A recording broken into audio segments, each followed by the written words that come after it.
So this video is just a teaser for a longer video that I'm doing on the superpowers of the Logic scripter. But I just wanted to tell those of you who have something like this. A Jamstik. Maybe you feel exactly like I do, that perhaps it left out on some of the things that you were promised when you bought it. It has no ability to send out those 2 of the 5 main components of MPE. That is channel pressure and CC74 at the same time. You could, if you connect it, if you have it connected via USB cable into your computer, you can access something that is a string envelope, and you can choose to apply that as one of these, but it wasn't any good at any time, and I've always felt that I haven't been able to use that. So if I'm just playing a chord right now, you can see that strike, slide, and glide seems to move. This would indicate to me that I've set the string envelope to send to CC74, because you see nothing on pressure, for instance. So let's see what the Jamstik software says.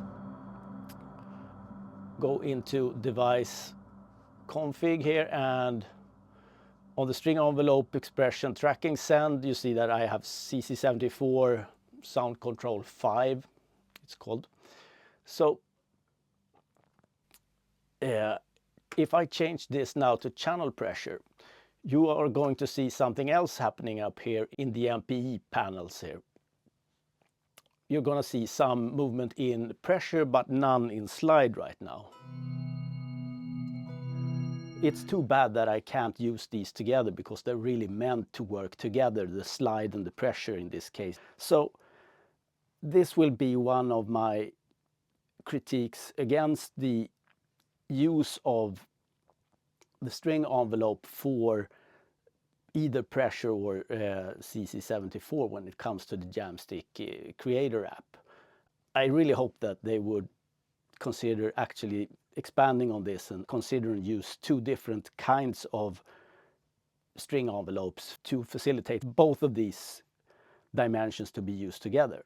So, well, that didn't happen. So I took it upon myself to make a script so I can use the Jamstik with its bare minimum, and that would be the wireless setup, only transmitting velocity, pitch, and pitch bends. Here I have the Jamstik connected via Bluetooth, and if I play this D2 right now, you'll see, okay, it comes up with pitch bend information, it comes up with the note information here and a velocity value for that. Now I'm sending that into the scripter, and the scripter does the rest.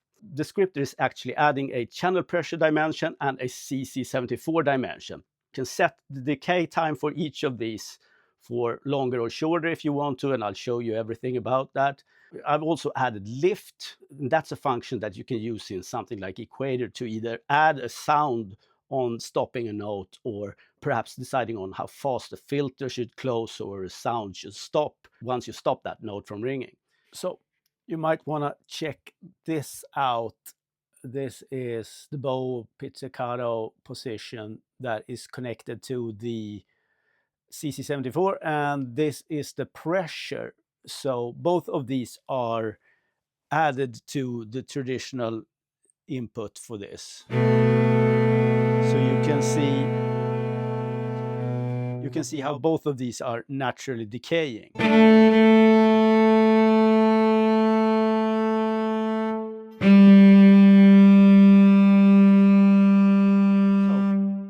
In and of itself, that kind of decay isn't really that interesting or attractive, but it does remind us that we are playing a MIDI guitar controller. It reminds us that the strings have these decaying characteristic, and it's also applicable to any sort of stringed instruments going forward if we want to use it for that. I mean, here you have the script. That's the Jamstik MPE add-on. That's the working name right now.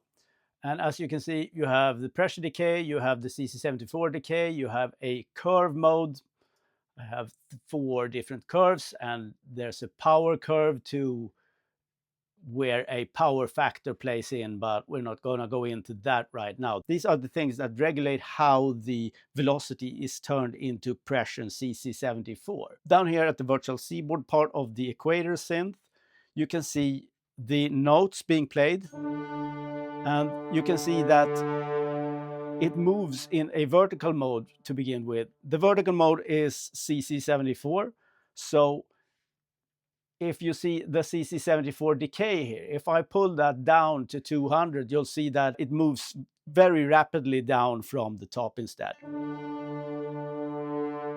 And conversely, very slowly with a higher number.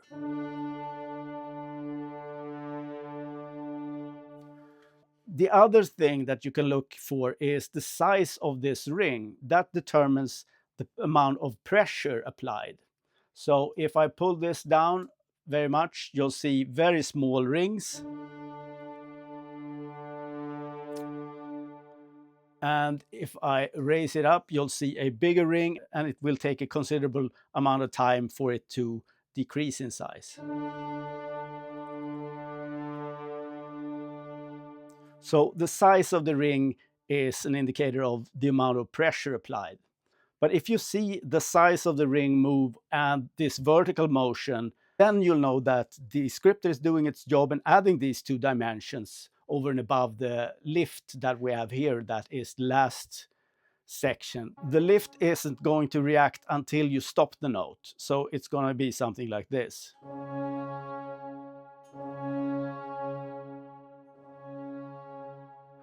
It's going to be depending on how much of the lift amount I apply, and it's also going to factor in other stuff like how long has this note been ringing for and stuff like it's internal to this script. Why am I so bothered with the MPE stuff? With a patch like this, you're going to have perhaps two different sound qualities connected to perhaps the top of this high up on the CC74 scale and lower down. So it's going to go between two different instruments, tones, or functions.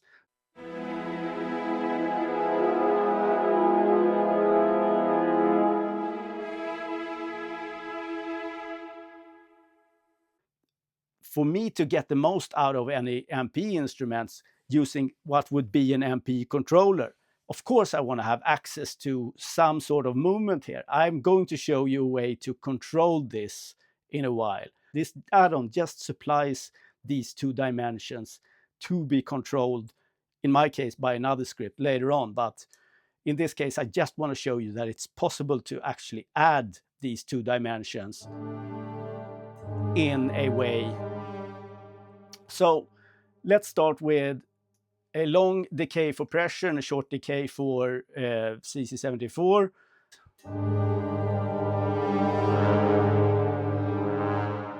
And if we do the opposite, you're obviously going to see a slow descent of the rings, but a faster decrease of the ring size.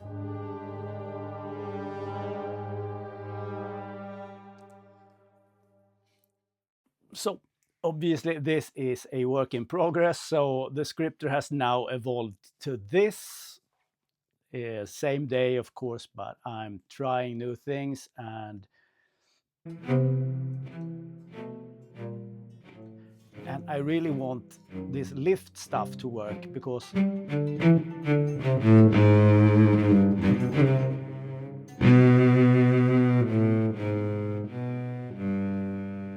it's really important for the playability.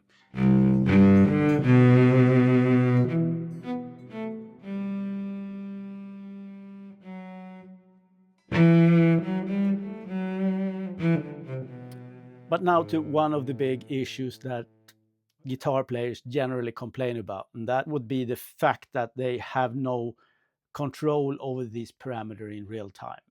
So it doesn't feel like playing a rolly keyboard because you can apply the pressure over time and stuff like this. And the way I sort of tackled this was, first of all, I wanted to have this bass MPE add-on. After that, I have another script It looks like this. And you can see that I have modifiers here. So I have a modifier A and a modifier B. And in this case, I've chosen CC1 for the modifier A, and that's a expression pedal that I have on the floor here. And that's connected to CC74. You see that I have modifier A target here, and that's the CC74 only. But I can use these for any of these dimensions or both if I want. If I just want to use one for affecting both dimensions at the same time, I can do that. So, but I want to be able to control CC74 and pressure separately if possible. Okay, so in this case, I have the pressure I'm controlling with a breath controller. And for a monophonic instrument like a SWAM cello, that's not too bad of an idea.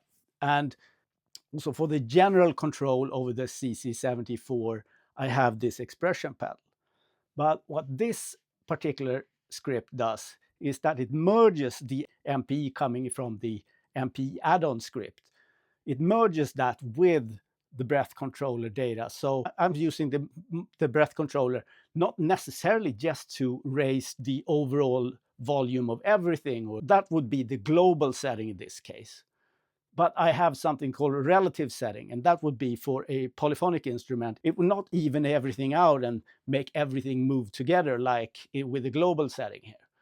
And then, of course, I have only the next note that is going to be affected by this modifier. So when I'm breathing into the breath controller, I'm just controlling one note with the breath controller, and all the other notes are unaffected by this control. And when I'm letting go of that note and playing the next note, it's going to be that note that is controlled by the breath controller input in this case. And then I have the highest and the lowest, and that would be the highest or the lowest note in any chord that I'm playing that is going to be affected by the breath controller for pressure in this case. I have the exact same possibilities for the expression pedal and CC74.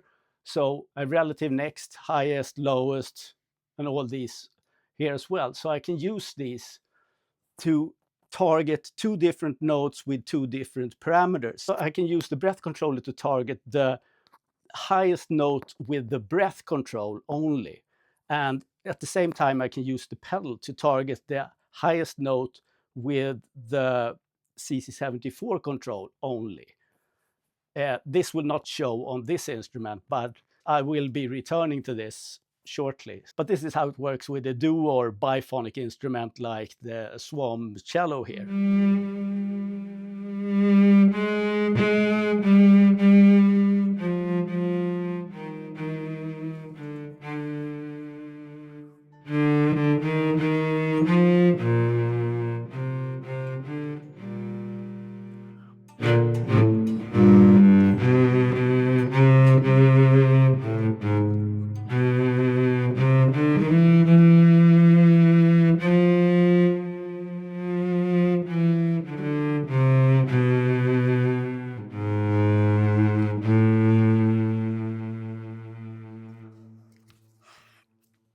I can obviously use the Jamstik as an MPE controller when it comes to SWAM instruments, but the SWAM instruments aren't the best at sort of displaying the possibilities. So we're going to go back to something like the equator again.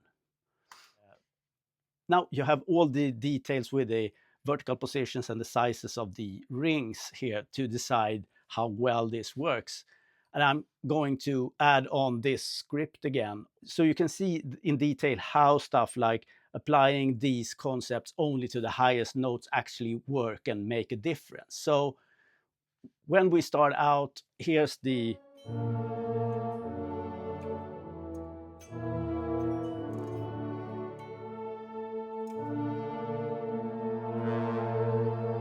vanilla concept, and I have a pretty long release for a pretty long decay for both pressure and CC74, obviously.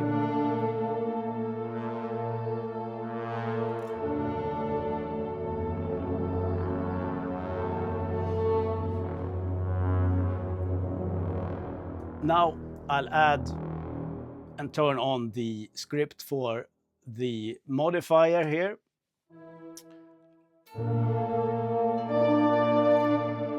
It's not going to sound any different because I haven't touched the modifiers yet. I still have the expression pedal on the floor connected to CC74.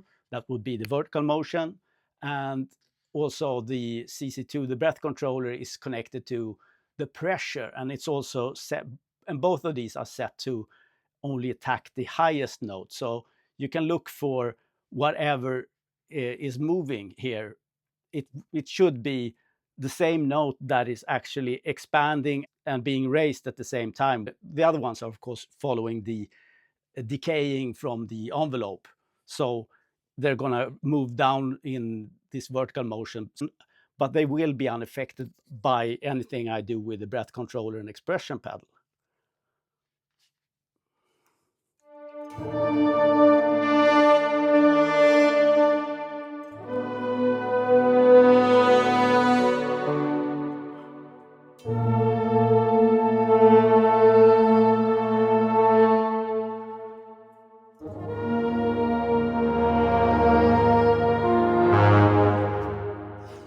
So if I just move both of these to lowest instead, I'll do nothing else.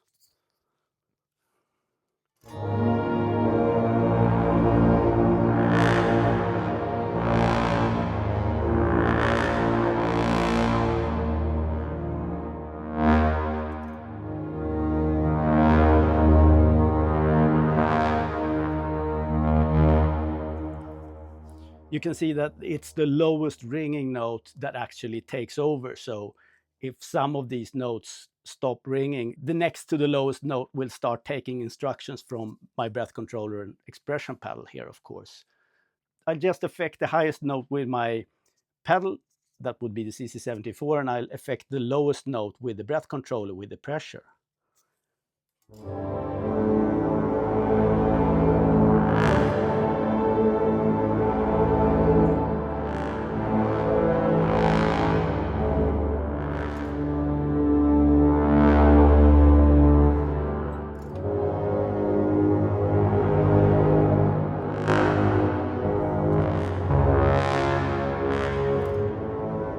Now, Jamstik isn't the only solution that would benefit greatly from a script like this. You could obviously use something like Fishman Triple Play and have exactly the same things applied to that. But also stuff like the Aeroband Guitar.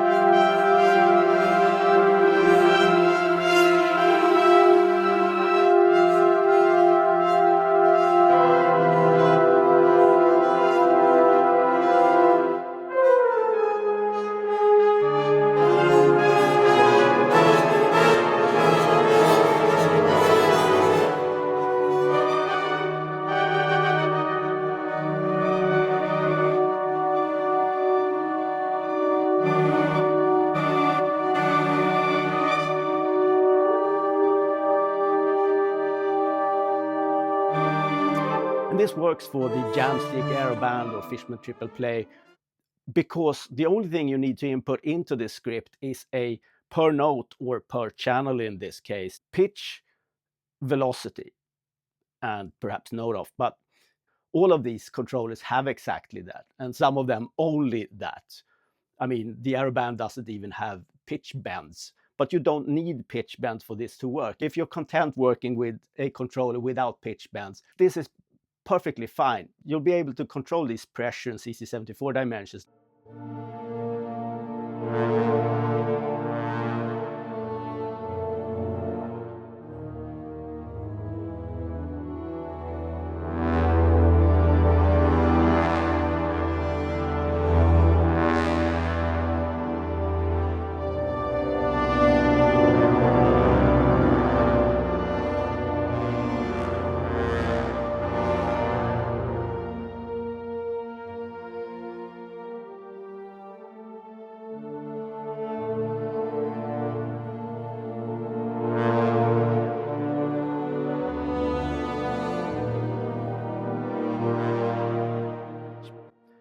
You don't need pitch bends. Of course, you want to have pitch bends. So, I mean, I can see someone using something like the Aeroband, because you do have infinite sustain, right?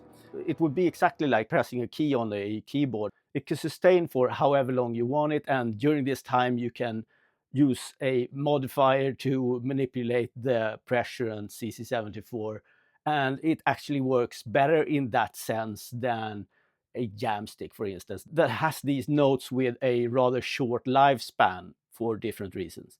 But then imagine something like the Rob O'Reilly guitar with something like the modifiers. I mean, you have a per note access to MPE categories like pressure and CC74 via the finger pads, and a lot of MPE capabilities also with the XY pad and stuff like that. But you can actually make some additional use of something like the modifier script here for stuff like working on the highest notes, the lowest notes, or any of the stuff that I can sort of equip this script with. It's not a problem to actually add stuff to a script like this. It's really easy. Now, I'm not saying I'm the smartest guy in this class, but if I can do this, surely the guys at Jamstik would be able to. So if anybody's interested, let me know. I'm on Patreon, so I also have this video coming up with different kinds of scripts, including adding an LFO behind the scenes that is controlling some parameter, or changing your keyboard mapping, that would be your fretboard, into different kinds of chord systems built as scales.